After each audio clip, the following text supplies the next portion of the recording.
ముందుగా మీకు మీ కుటుంబ సభ్యులు అందరికీ మహాశివరాత్రి శుభాకాంక్షలండి. హలో అండి. ఇవాళ నేను రేపు వచ్చే మహాశివరాత్రి గురించి నాకు తెలిసిన కొంత స్టోరీ మీకు షేర్ చేస్తాను.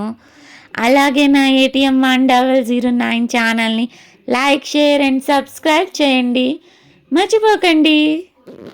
మహాశివరాత్రి 2026 వచ్చేసింది. శైవక్షేత్రాలు ఇప్పటికే ముస్తాబయ్యాయి. ఉపవాస దీక్షలు చేసేందుకు భక్తులు ఏర్పాట్లు చేసుకుంటున్నారు.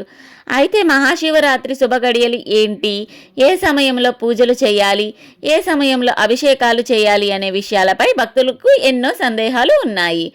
అయితే శివరాత్రి రోజు ఏ సమయంలో ఏం చేయాలి అనే దానిపై క్లారిటీ ఇస్తున్నారు పండితులు. ఈ సమయంలో శుభముహూర్తం మరియు పూజా సమయాలను తెలుసుకోవడం ప్రతి భక్తులకు అత్యంత ముఖ్యం.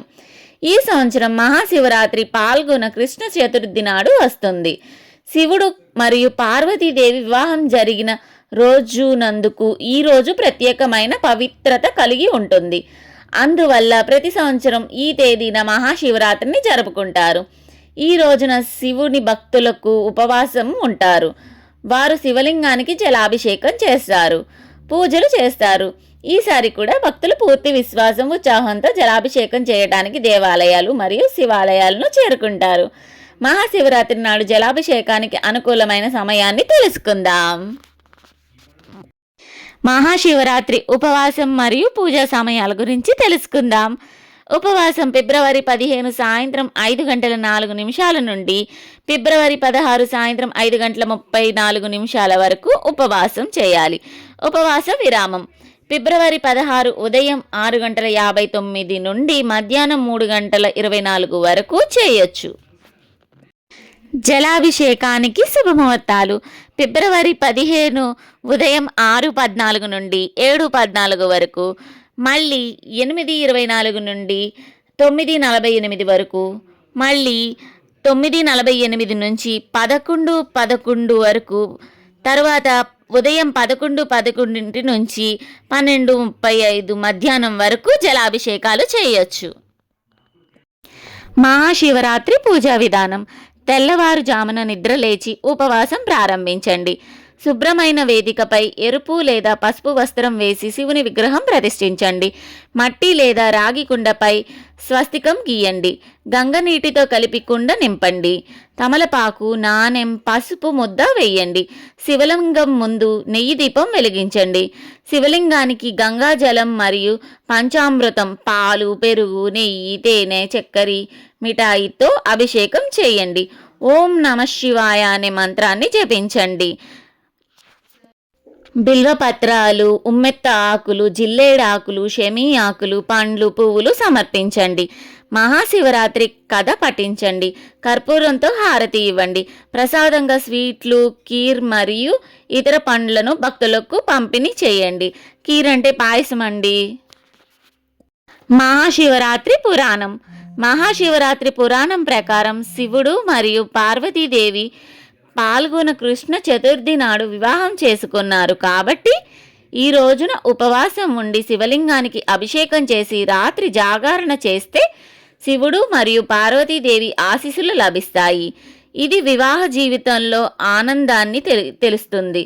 ఈ రోజున నిజమైన హృదయంతో పూజించడం వల్ల భక్తులు కోరికలన్నీ నెరవేరుతాయని మరియు జీవితంలో ఆనందం మరియు శ్రేయస్సు లభిస్తుందని చెబుతారు. మరో పురాణం ప్రకారం దేవతలు మరియు రాక్షసులు అమృతాన్ని పొందటానికి సముద్రాన్ని మదనం చేశారు. ఆ మదన సమయంలో మొదటిగా ఉద్భవించింది హాలాహలం అని ప్రాణాతీత విషం. దాన్ని జ్వాలలు 3 లోకాలని కలిచివేస్తాయి. విశ్వాన్ని రక్షించడానికి శివుడు ఆ విషాన్ని మింగేస్తాడు. ఆ విషం కారణంగా అతని గొంతు నీల రంగులో మారింది మరియు అతన్ని నీలకంఠుడు అని పిలుస్తారు. దేవతలు రాత్రంతా మేలుకొని ఆయనను స్తుతిస్తారు. ఇది శివుణ్ణి సంతోషపరిచింది. మహాశివరాత్రి రోజు జాగరణ ఆ సంఘటనకు అంకితం చేయబడింది అని నమ్ముతారు. అయితే ఉపవాసం, జలాభిషేకం, రాత్రి జాగరణ చేస్తే శివుణ్ణి ఆశీస్సులు లభిస్తాయని భక్తుల విశ్వాసం. శివపురాణ గాథలు. మహాశివరాత్రి గురించి స్కంద పురాణం, లింగ పురాణం, పద్మ పురాణాలతో సహా అనేక పురాణాలలో ప్రస్తావించబడింది. ఈ మధ్యయుగపు శైవ గ్రంథాలు ఈ పండుగను వివిధ రకాలుగా వర్ణించాయి. వీటిలో ఉపవాసం, శివుని చిహ్నంగా భావించే శివలింగాన్ని పూజించటం వంటివి ఉన్నాయి. వివిధ పురాణాలు మహాశివరాత్రి యొక్క ప్రాముఖ్యతను వివరిస్తాయి. శైవ సాంప్రదాయంలో ఒక పురాణం ప్రకారం సృష్టి, స్థితి, లయకారకుడైన శివ తాండవం చేసే రాత్రి ఇది. స్తోత్రాలు, శైవ గ్రంథ పఠనం, భక్తుల హోరు ఈ విశ్వ నృత్యంలో చేరి ప్రతి చోట శివుని ఉనికిని గుర్తు చేస్తుంది. మరొక పురాణం ప్రకారం ఇది శివుడు మరియు పార్వతీదేవి వివాహం చేసుకునే రాత్రి.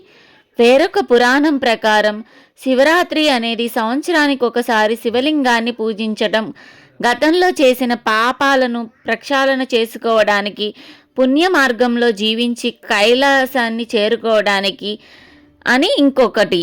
క్షీరసాగర మదన సమయంలో ఉద్భవించిన హాలాహలాన్ని ప్రపంచాన్ని కాపాడటం కోసం శివుడు దాన్ని సేవించి కంఠంలో దాచుకొని నీలకంఠుడు అనే పేరును పొందిన రాత్రి ఇది. ఈ పండుగ రోజు జరిగే నృత్య సాంప్రదాయానికి చారిత్రక మూలాలు ఉన్నాయి.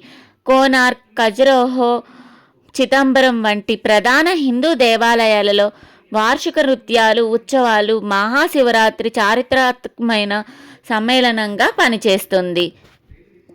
ప్రదర్శిత కళల గురించి నాట్యశాస్త్రం అనే పురాణ గ్రంథంలో పేర్కొన్న అనేక ముద్రలు, శిల్పాల రూపంలో చెక్కబడిన చిదంబర ఆలయంలో ఈ కార్యక్రమాన్ని నాట్యాంజలి అని పిలుస్తారు.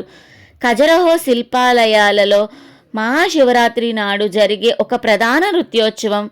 ఆలయ సముదాయం చుట్టూ మైళ్ళ దూరం విడిది చేసిన శైవ యాత్రికులు 1864లో అలెగ్జాండర్ కన్నింగ్హామ్ గ్రంథస్థం చేశాడు. నాకు తెలియని ఎన్నో కథనాలు, ఇంకెన్నో కథలు, శివరాత్రి విశిష్టత ఇంకెంతో ఉంది. అవి నాకు తెలిస్తే నేను మళ్ళీ మీకు స్టోరీ పెడతానండి.